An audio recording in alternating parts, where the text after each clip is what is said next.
Hello guys, good morning, good afternoon all over the world. So, na-miss niyo ba ako guys? Ngayon lang ako nagpapakita dito sa aking videos. Kasi nga, nung mga nakaraan guys, is meron lang tayong mga inaasikaso, busy-busy tayo sa ating negosyo, at busy-busy din tayo sa ating life. Char.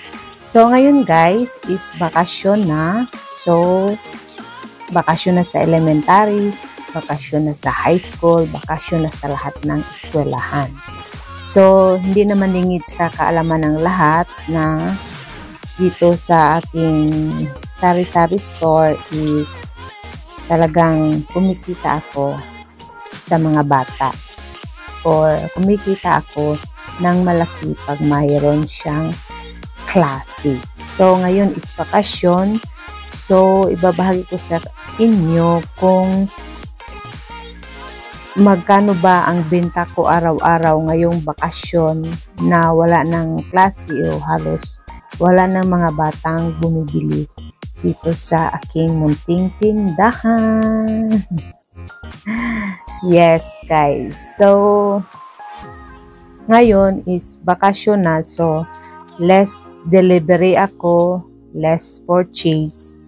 Kasi, di ba, pag may klase, so ang nabebenta sa akin, soft drinks, chichirya, biscuit, candies. So, wala naman ng klase, so kahit bungi ng ating mga chichirya dyan, okay lang. At least kahit paano meron pa rin tayong kahit konti na nabebenta. So, ang kinikita ko ngayong walang klase, guys, is nasa ano lang ako, guys.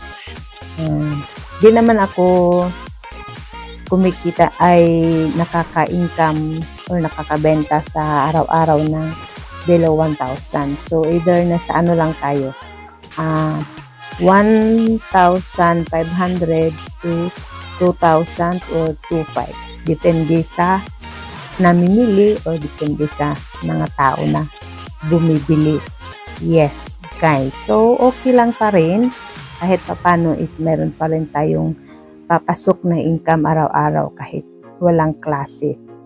So, madali lang naman ang panahon guys. So, bawi-bawi na lang tayo pag may pasok. Hindi talaga tulad ang income ko pag walang klase.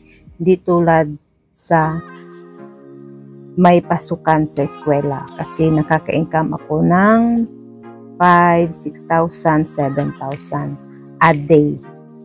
Yan ang income ko araw-araw pag may pasukan. Pag walang pasukan, so iba lang talaga. Pag walang pasukan. Pero at least kahit paano is very thankful tayo kay God kasi hindi tayo nazi-zero o hindi tayo nagbibelow 1,000. Blessed pa rin tayo guys. Kasi kahit paano meron pa rin tayong income, meron pa rin, bebenta pa rin ang ating mga paninda dito sa ating munting tindahan. O kayo ba guys, kumusta ang bintahan ninyo dyan na wala ng pasok ngayon at bakasyon na? Sana more benta at happy selling sa lahat ng ating mga kanegosyo dyan. And have a good time. Thank you very much for watching and supporting my vlog, Maricel Vlog. Bye!